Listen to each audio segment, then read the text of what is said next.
السلام علیکم ورحمۃ اللہ وبرکاتہ۔ بسم اللہ الرحمن الرحیم۔ ہماری آج کی صورت مبارکہ کا نام سورہ حاقہ ہے۔ یہ مکی صورت ہے اور اس کی 52 آیات ہیں۔ آیت نمبر 1، 2 اور 3 میں اللہ پاک فرماتے ہیں الحاقہ ملحاقہ وما ادراک ملحاقہ۔ وہ حقیقت جو ہو کر رہے گی، کیا ہے وہ حقیقت جو ہو کر رہے گی، اور تمہیں کیا پتہ کہ وہ حقیقت کیا ہے جو کہ ہو کر رہے گی۔ حاقہ کا ایک معنی حق سے بیان کیا جاتا ہے کہ یہ حق ہے کہ ایسا ہو کر رہے گا کہ قیامت آئے گی۔ حاقہ کا معنی حقیقت سے بھی بیان کیا جاتا ہے کہ یہ بہت بڑی حقیقت ہے کہ قیامت آ کر رہے گی۔ اور حاقہ سے مراد وہ چیز جو اخلاقاً ثابت ہو وہ بھی حق کہلاتی ہے، جیسے کہ ہم حقوق اللہ اور حقوق العباد کہتے ہیں۔ اسی طرح حاقہ کا ایک معنی یہ بھی ہے کہ وہ حقیقت کہ جس کی عقل نفی نہ کرتی ہو، کیونکہ ایک چیز وہ ہوتی ہے جو آپ کی ماوراء العقل ہوتی ہے، وہ آپ کی عقل سے باہر کی چیز ہوتی ہے، اور ایک وہ چیز ہوتی ہے کہ جو آپ کی عقل سے باہر تو ہوتی ہے مگر عقل اس کو تسلیم کرتی ہے۔ تو قیامت ایک ایسی حقیقت ہے جو ہماری عقل میں نہیں آ سکتی، ہماری سمجھ میں نہیں آ سکتی، ہم چاہیں بھی تو نہیں سوچ سکتے کہ وہ تباہی کیسی ہوگی، وہ دن کیسا ہوگا، لہٰذا ہماری عقل سے بہت دور کی بات ہے، مگر ہماری عقل اس بات کی نفی نہیں کر سکتی کہ کوئی ایسا دن نہیں آ سکتا۔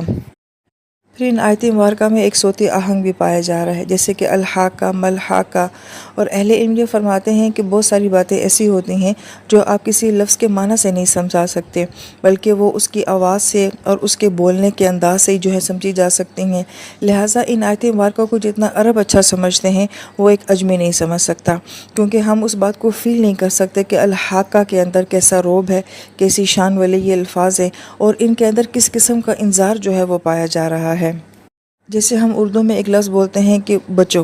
اب بچو بھی ہو سکتا ہے بچو میری بات سنو، اور ایک ہو سکتا ہے بچنا بھائی، اور ایک ہوتا ہے بچو بچو بچو۔ اب اہل زبان جو ہوتے ہیں وہ سمجھ سکتے ہیں کہ یہ لفظ مختلف جگہوں پہ کیسے استعمال ہو رہا ہے۔ ایسے الحاقہ کو جو ہے وہ اہل زبان سمجھتے ہیں کہ کس انداز میں اللہ پاک کی طرف سے یہ آیتیں مبارکہ نازل ہو رہی ہیں۔ پھر اس کے بعد الحاقہ جو ہے یہ اسم فاعل کا صیغہ ہے، ایک فعل ہوتا ہے اور ایک فاعل ہوتا ہے۔ فعل کے اندر جو معنی پایا جاتا ہے کہ ایک کام ابھی ہونا ہے مگر اس میں کوئی ارجنسی نہیں ہے، وہ فوری طور پہ نہیں ہونے والا ہے۔ جیسے کوئی یہ کہے کہ میں آتا ہوں تو اس کا مطلب ہے کہ وہ تھوڑی دیر کے بعد آ جائے گا، مگر اگر ایک فعل کو یوں بیان کیا جائے کہ میں آنے والا ہوں تو اس کا مطلب ہے کہ وہ بس بہت قریب ہے اور ابھی پہنچنے والا ہے۔ آیت مبارکہ الحاقہ ہے کہ ہونے والی حقیقت، گویا کہ یہ ایسی حقیقت ہے جو بس عنقریب ہونے ہی والی ہے۔ انسان سمجھتا ہے کہ یہ بہت دور ہے مگر حقیقت میں یہ دن بہت نزدیک ہے، بس آنے ہی والا ہے۔ گویا آیت مبارکہ کا ترجمہ یوں کیا جائے گا کہ فیصلے کا دن بہت جلد آنے والا ہے، بس سمجھو کہ وہ دن آ ہی گیا ہے۔ اب اس صورت مبارکہ کا جو انداز ہے وہ انذار والا ہے، اور ہر نبی اپنی قوم کے پاس دو طرح کے انذار لے کر آتے ہیں، ایک وہ دنیا میں آنے والے عذاب سے ڈراتے ہیں اور ایک آخرت کے آنے والے عذاب سے ڈراتے ہیں۔ لہٰذا اس صورت مبارکہ میں جو ہے وہ آخرت کے عذاب سے بھی ڈرایا گیا ہے اور دنیا کے عذاب سے بھی ڈرایا گیا ہے، اور اس کا انداز یہ ہے کہ پچھلی قوموں کے واقعات سنائے گئے ہیں کہ ان کے اوپر دنیا میں عذاب کیسے آئے۔ اس لیے آیت نمبر 4 میں اللہ پاک فرماتے ہیں کذبت ثمود وعاد بالقاریہ، کہ قوم ثمود اور قوم عاد دونوں نے قاریہ کا انکار کیا۔ آیت مبارکہ میں قاریہ کا لفظ استعمال کیا گیا ہے جو کہ قرع سے ہے، اور اس کا مطلب کھٹکھٹانا بھی ہوتا ہے، اور قرع کا معنی دروازے کا بند ہونا بھی ہوتا ہے۔ ہم یہ دیکھتے ہیں کہ دروازے جب بند ہوتے ہیں اور کھلتے ہیں تو یہ ایسی آواز ہوتی ہے جو سونے والے کو سونے نہیں دیتی، تو ایسی آواز کو بھی قرع کہا جاتا ہے۔ اور قاریہ کا عام ترجمہ جو کیا جاتا ہے وہ کھڑکھڑانے والی سے کیا جاتا ہے، کہ جب ایک چیز کو دوسری چیز کے اوپر مارا جاتا ہے تو اسے جو آواز پیدا ہوتی ہے اس کو بھی قرع کہا جاتا ہے۔ اہل علم یہ کہتے ہیں کہ جب کوئی طوفان آتا ہے تو کھڑکیاں اور دروازے بجنے لگتے ہیں، تو ایسی آوازیں عموماً بہت اونچی ہوتی ہیں جو انسان کو ڈراتی بھی ہیں اور بے چین بھی کرتی ہیں۔ تو گویا کہ قاریہ اور الحاقہ دونوں الفاظ ایسے ہیں جس میں آواز کا بہت عمل دخل ہے، اور آوازیں انسان کو بے چین اور مضطرب کرتی ہیں۔ یہی وجہ ہے کہ اگر طوفان خاموشی سے آئے اور چلا جائے تو پھر تو ڈرنے والی کوئی بات ہی نہیں ہے، مگر جب ہواؤں کی آواز آتی ہے، بادلوں کے گرجنے کی آواز آتی ہے، اور طوفان سے جو چیزوں کے کھڑکھڑانے کی آواز آتی ہے، اسی کی وجہ سے انسان کے اوپر جو ہے وہ خوف طاری ہوتا ہے۔ اس لیے اللہ پاک نے اس سارے منظر کو بیان کرنے کے لیے جو الفاظ استعمال کیے ہیں اس میں آواز کا بہت عمل دخل ہے۔ پھر اللہ پاک فرماتے ہیں فَأَمَّا ثَمُودُ فَأُهْلِكُوا بِالطَّاغِيَةِ، جو قوم سمود ہے وہ ہلاک کیے گئے طاغیہ کے ساتھ۔ آیت مبارکہ میں لفظ طاغیہ استعمال کیا گیا ہے جو کہ طغا سے ہے، اور یہ اردو کی زبان کا لفظ طغیانی یہ بھی اسی سے نکلا ہے، جیسے کہ ہم دریا کے بارے میں کہتے ہیں کہ دریا طغیانی میں آیا ہوا ہے۔ اس کا معنی یہ ہے کہ کسی بھی چیز کا اپنی فطرت سے نکل جانا وہ طغا کہلاتا ہے۔ لہذا جب دریا اپنی عام رفتار سے کچھ زیادہ بہنے شروع ہو جاتا ہے تو ہم یہ کہتے ہیں کہ اس کے اندر طغیانی آ گئی ہے۔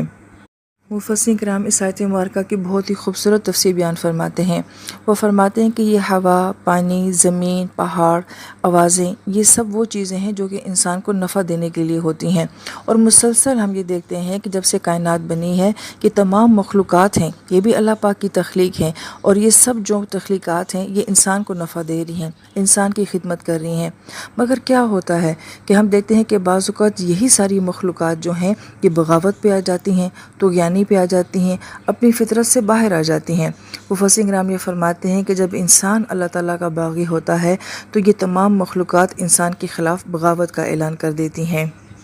لہٰذا کیا وجہ ہے کہ جو ہوا ہمیں اتنی راحت دیتی ہے، اتنی سکون دیتی ہے، جس کا چلنا ہمیں اتنا اچھا لگتا ہے، جب وہ اپنی فطرت سے آگے نکل جاتی ہے، طغیانی میں آ جاتی ہے، تو یہی ہوا ہمیں پٹخ کے رکھ دیتی ہے۔ یہی پانی جس کے بغیر ہم جینے کا تصور بھی نہیں کر سکتے، جب یہ پانی طغیانی پہ آ جاتا ہے تو ہمارے شہروں کے شہر ڈبو دیتا ہے۔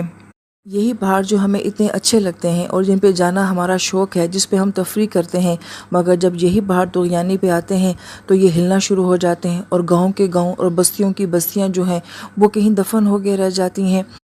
یہاں تک کہ یہی پہاڑ جب اپنے اندر سے لاوا نکالتے ہیں تو بستیوں کی بستیاں جل کے راکھ ہو جاتی ہیں۔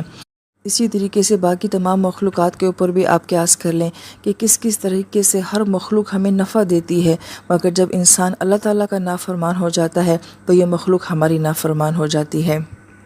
اس لیے حدیث پاک کا مفہوم بھی ہے کہ جب تم اپنے رب کی نافرمانی کرتے ہو تو تم اس نافرمانی کا اثر اپنی صحت میں بھی دیکھو گے، اپنے مال میں بھی دیکھو گے، اپنی اولاد میں بھی دیکھو گے، اپنی سواری میں بھی دیکھو گے۔ اور یہ حقیقی بات ہے کہ جب تک انسان اللہ تعالیٰ کا فرما بردار رہتا ہے، مخلوق اس کی فرما بردار رہتی ہے۔ یہاں پہ بعض اہل علم یہ واقعہ بیان کرتے ہیں کہ ایک شخص کسی نیک طبیب کے پاس گیا اور اس نے کہا کہ میری گائے جو ہے وہ پہلے بہت دودھ دیتی تھی، اب اس نے دودھ دینا چھوڑ دیا ہے۔ تو بجائے یہ کہ طبیب جو ہے اس سے کوئی دوائی ریکمنڈ کرتے، وہ پوچھتے ہیں کیا تم نماز پڑھتے ہو؟ تو اس نے کہا کہ ہاں میں نماز باقاعدگی سے پڑھتا تھا، مگر کچھ عرصے سے میں نے اپنی نماز پڑھنا جو ہے وہ چھوڑ دی ہے۔ تو انہوں نے کہا کہ تم اپنی نماز ٹھیک کرو، تمہاری گائے تمہیں دودھ دینا ٹھیک کر دے گی۔ تو وہ شخص اس جواب سے بڑا حیران ہوا۔ تو حکیم صاحب نے یہی بات کہی کہ جب تم مخلوق کی نافرمانی کرتے ہو تو تمہارے اندر جو مخلوق ہے وہ تمہاری نافرمانی کرتی ہے۔ اس بات کی تائید ان واقعات سے بھی ہو سکتی ہے کہ عمر بن عبدالعزیز رحمہ اللہ تعالیٰ کے زمانے میں کہ وہ مشہور واقعہ کہ جس دن آپ فوت ہوئے تھے اسی دن جس چرواہے نے رونا شروع کیا تھا، وہ کیوں کیا تھا کہ جب بھیڑیے نے اس کی بکری کے اوپر حملہ کر دیا، اس نے اس کی وجہ یہ بیان کی تھی کہ آج عمر مر گیا ہے، کیونکہ جب سے یہ عادل حکمران ہمارے پہ حکمرانی کر رہا ہے، ہمارے بھیڑوں نے ہماری بکریوں کے اوپر حملہ کرنا چھوڑ دیا ہے۔ بشر حافی رحمہ اللہ تعالیٰ جیسے بزرگ جن راستوں کے اوپر چلا کرتے تھے، ان راستوں کے اوپر جانور کسی قسم کی گندگی نہیں کیا کرتے تھے۔ تو سوچنے والی بات ہے کہ اگر انسان کے اعمال کے اثرات جو ہیں ان جانوروں کے اوپر ہوتے ہیں تو پھر سوچیں کہ اس کے اثرات انسان کی اپنی ذات کے اوپر کتنے ہوتے ہیں، اور بالخصوص ہماری اولادوں کے اوپر، ہمارے رزق کے اوپر، ہماری عبادات کے اوپر کتنے ہوتے ہیں۔ یہی وجہ ہے کہ بعض اوقات اولاد کی نافرمانی جو ہے وہ ماں باپ کے عمل کا اثر کہی جاتی ہے۔ اس لیے کسی ولی نے فرمایا تھا کہ جو انسان جتنا زیادہ اپنے رب کا وفادار ہوتا ہے، مخلوق اتنی ہی زیادہ اس کی وفادار ہوتی ہے۔ جو جتنا زیادہ اپنے رب کی عبادت کرتا ہے، مخلوق اس کی اتنی ہی زیادہ عزت کرتی ہے۔ لہٰذا اس آیت کے ضمن میں مفسرین کرام یہ فرماتے ہیں کہ قوم سمود کو یا تو زلزلے سے ہلاک کیا گیا تھا، تو زمین میں اللہ پاک کی مخلوق ہے، اس کی چھاتی پہ ہم بہت کچھ کرتے ہیں، لیکن ایک وقت ایسا آتا ہے کہ جب انسان اپنی حد سے آگے نکل جاتا ہے تو پھر یہ زمین انسانوں کو نگلنا شروع کر دیتی ہے۔ اور ایک قول یہ بھی آتا ہے کہ قوم سمود جو ہے وہ کسی چیخ سے ہلاک ہوئی تھی۔ اب چیخ ایک آواز ہے، اور اس آواز سے ہمیں کتنی محبت ہے کہ یہ کتنی سریلی ہوتی ہے اور لوگ اس کو سن کے مدہوش ہو جاتے ہیں، مگر جب یہی آواز اپنی فطرت سے باہر نکل جاتی ہے تو یہ موت کا سبب بن جاتی ہے۔ اس آیت کے ضمن میں بعض اہل علم نے یہ بھی کہا کہ آواز کے اندر یہ تاثیر ہے، اور یہ آیت مبارکہ کتنا عرصہ پہلے قرآن میں یہ بات کہہ رہی ہے کہ آواز کے ذریعے بھی جو ہے انسان ہلاک کیا گیا ہے۔ اور آج کی ریسرچز بھی یہ بات ثابت کرتی ہیں کہ آواز کی ایک فریکوینسی ہوتی ہے، اور جب ایک خاص مقدار سے وہ فریکوینسی آگے چلی جاتی ہے تو جو ارتعاش کا عمل پیدا ہوتا ہے اس سے چیزیں ٹوٹ بھی سکتی ہیں، آگ لگ بھی سکتی ہے۔ یہاں تک کہ ہندوؤں میں ایک دیپک راج جو ہے وہ بہت مشہور ہے کہ وہ ساز بجا کے وہ لوگ آگ لگا دیا کرتے تھے۔ اور آج ہم بہت سارے ایسے کمرشلز دیکھتے ہیں کہ جس میں آواز کے ذریعے جو ہے وہ شیشے کے گلاس کو ٹوٹتا ہوا دکھایا جاتا ہے کہ اتنی زبردست آواز ہے۔ تو گویا کہ یہی آواز جو کہ اللہ کی بہت بڑی نعمت ہے، یہی آواز بعض اوقات انسان کے لیے موت کا باعث بن جاتی ہے۔ پھر آیت مبارکہ میں اہلکو کا لفظ استعمال کیا گیا جو کہ مجہول کا صیغہ ہے، اور مفسر کرام یہ فرماتے ہیں جہاں اللہ پاک مجہول انداز میں بات کرتے ہیں تو گویا کہ اللہ پاک ڈس آن کرتے ہیں، براہ راست اللہ پاک بات کرنا پسند بھی نہیں کرتے ہیں۔ اور کس قدر اس لفظ کے اندر ایک ہیبت ہے اور اللہ پاک کی شان بے نیازی ہے کہ قوموں کی قومیں جو ہے وہ ہلاک ہو جاتی ہیں اور اللہ پاک کو ان کی پرواہ بھی نہیں ہوتی۔ مگر یہاں پہ جو بہت اہم بات مفسر کرام یہ فرماتے ہیں کہ یہ ایک دم ایسا نہیں ہوتا۔ جب ہم قرآن پاک کے یہ سارے واقعات پڑھتے ہیں تو اس سننے والے کے ذہن میں یہ جاتا ہے کہ اللہ تعالیٰ بس بستیوں کو ہلاک ہی کرتے رہے تھے، مارتے ہی رہے ہیں، اور پوری پوری بستیاں اللہ پاک نے ہلاک کر دی اور اللہ پاک کو ترس نہیں آیا۔ لیکن جو اس ساری ہسٹری کو جانتا ہے کہ اس سٹیج پہ انسان کو کب لایا جاتا ہے کہ اللہ پاک جب تک کسی قوم کو معجزہ نہ دکھا دیں، نبی بھیجے جاتے ہیں، نبیوں کے بعد معجزے دکھائے جاتے ہیں، اور جب کوئی قوم نبی کو بھی ٹھکرانے کے بعد جب معجزے کا انکار کر دیتی ہے جو کہ وہ خود ڈیمانڈ کر کے مانگتی ہے، پھر جا کے کسی قوم کی تباہی کا جو ہے یہ وقت آتا ہے۔ ایسا نہیں ہوتا کہ کسی کو کہا گیا مانو، اس نے نہیں مانا اور اللہ پاک کی طرف سے عذاب آ گیا۔